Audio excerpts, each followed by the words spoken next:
What's up YouTube, it's Young Man's Daily Red Pill, back with another video. Thank you guys for clicking on today's video. If you're wondering why my hair kind of looks like this, it's because I got it cut short. I've actually been wearing a hat in my recent videos, but your boy got it cut and I have wavy hair. It's not normal because it's mixed.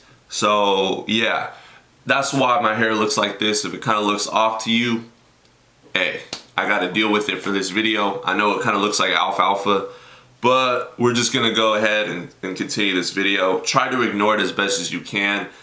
Damn, it's been annoying me the last few days, but I thought I'd just throw that in there. So those of you that are used to seeing me with a hat on or used to seeing me with different hair, you get used to it until my hair grows back out, and then I can cut it and kind of even it out, you know what I'm saying?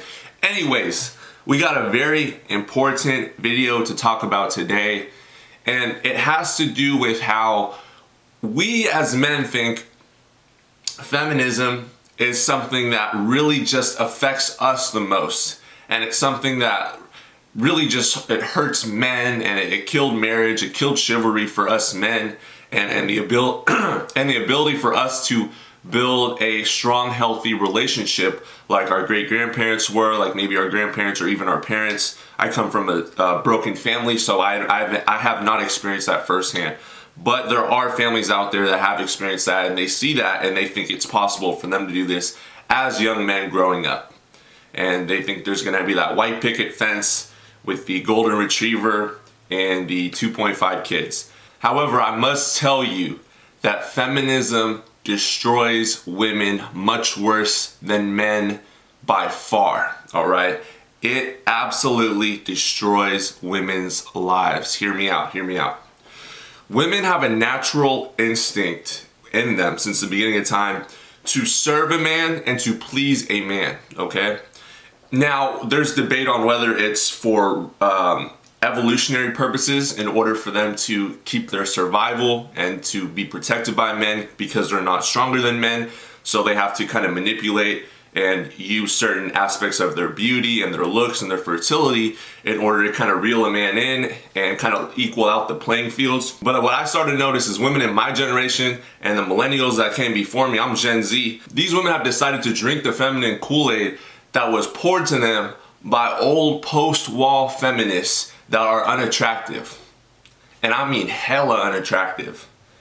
These are old women that are angry at men and bitter at men for their own mate selection. All right, let me tell you this. These women that are feminists that you see wearing these pink hats, we'll just say that for monetization purposes, at these rallies that are constantly talking about girl power this, men suck, all these different things.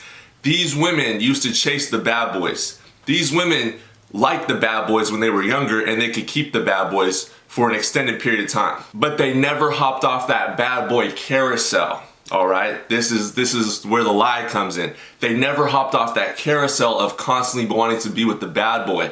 So what ended up happening was these women woke up one day, and they woke up and they realized, I'm starting to not get as many looks as I used to before.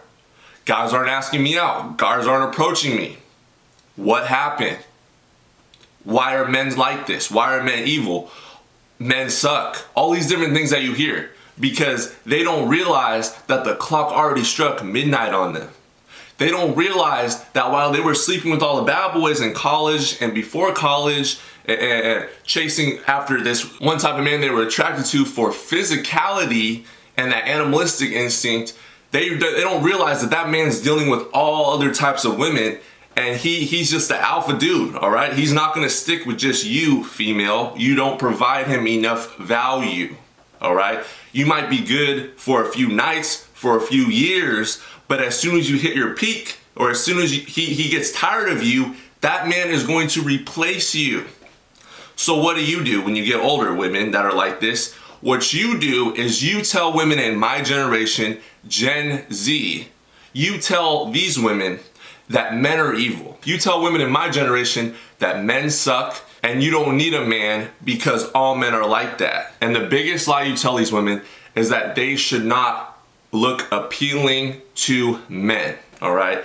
they should not look appealing to men. So I say this because I was reminded earlier today when I opened up Instagram and I looked at my stories that are on the top of my screen, I happened to see a female that I used to know a few years back.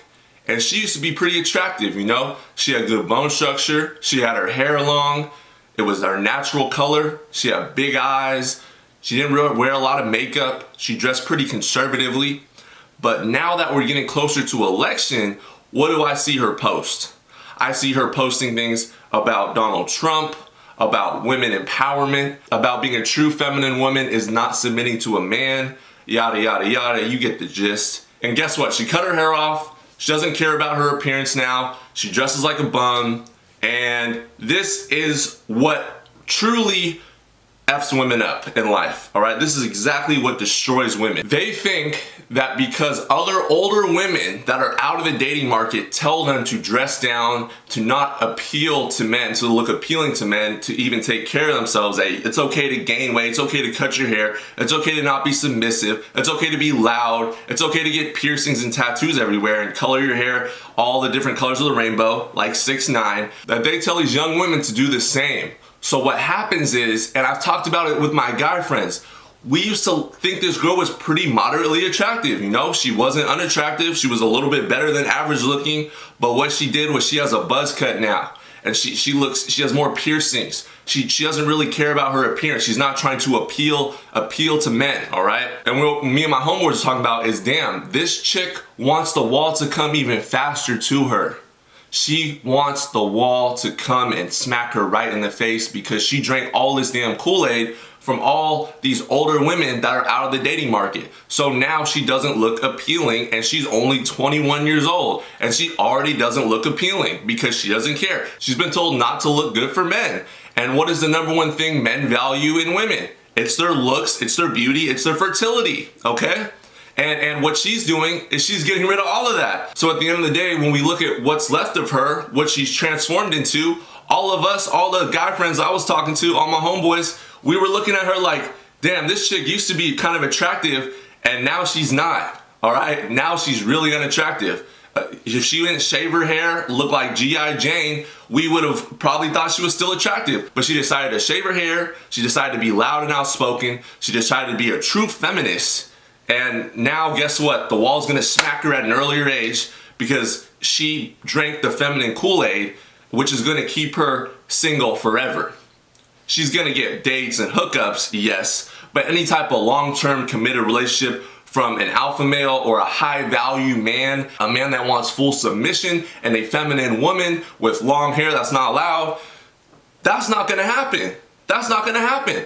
And she jeopardized herself at such an early age. It's almost laughable, and I see this happen all the time, where women really drink the Kool-Aid from these older ladies that are out of the dating market that were never attractive, that never took care of their health, all right? They never took care of their health. These older women out here telling these younger women to not look good. It's okay to gain weight. Body shaming's bad, yada, yada, yada, all these different things. When it's like they're getting rid of the one thing that guys look at, which is their looks and their beauty and their virtue and their fertility, and they're getting rid of it at such an early age. So ladies, if you're watching this, men like beautiful, submissive, feminine looking women.